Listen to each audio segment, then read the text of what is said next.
in May of 1941. At the age of 12, Martin Luther King Jr. asked his parents if he could go to a parade, and they said no. And like any preteen, his curiosity coerced him to go despite his parents' disapproval. And when he returned home, he discovered that his grandma had died from a heart attack.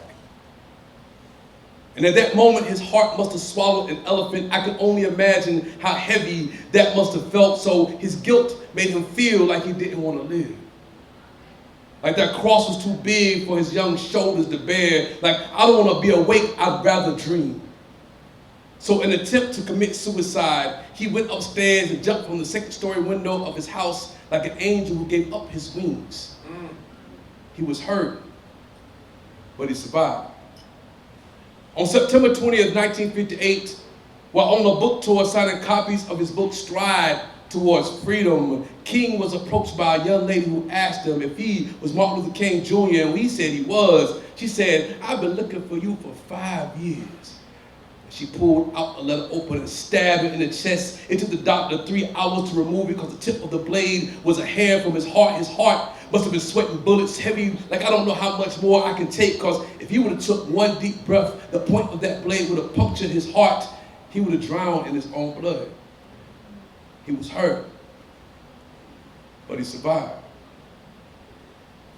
On April 4th, 1968, at the Lorraine Motel in Memphis, Tennessee, Martin stood on that balcony of the second floor, hoping to get some fresh air, not knowing that was going to be his last breath. But with his 39 years of breathing, he had been asking America for equality. America said no. But you know how those revolutionary activists are. Never taking no for an answer, but rebellion comes with consequence, where men and women are made martyrs, where you only see mountaintops in your dreams. That's why he kept Selma in his stride, a Bible by his side, and a 22 on his tongue. But he knew his time had come to feel his body hit the floor, and at that moment, his heart must have become a boulder. I can only imagine how heavy his heart must have felt, the thoughts running through his mind, like, why are my people free but we still slaves? How come they stick their dogs on us and we just march? And what do we really have to do to get judged by our character? I know he had to ask, was it all worth it? I wonder if he felt like he should just jump down from that balcony. I know he probably knew that he could only dodge the bullet for so long. What happens when your purpose serves its purpose? When destiny dances its last two-step, when that bullet stops the music, when you realize it's your time, when you'd rather be dreaming than to be awake in this reality, because this reality will shine bell the ringing of your freedom. It will Rosa Parks your will to move. But you gotta move. No matter how heavy your heart is. Let America know what resilient look like.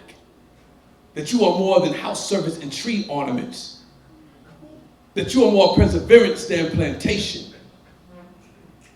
Let them know that there's a king in your heart, a mountain in your movement. And when it comes to your freedom, never take no for an answer.